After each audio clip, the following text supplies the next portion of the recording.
রাতে তোর SMS tone আমার গভীর ঘুমটাকে আর বানায় না।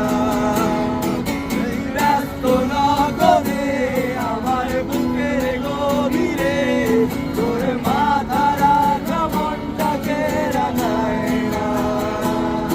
এখন এমনি সব যন্ত্রণা কেমনি করে বলি অন্য কোনো সাথীকে। তার যে ভালো ছিল তুই নিজে হাতে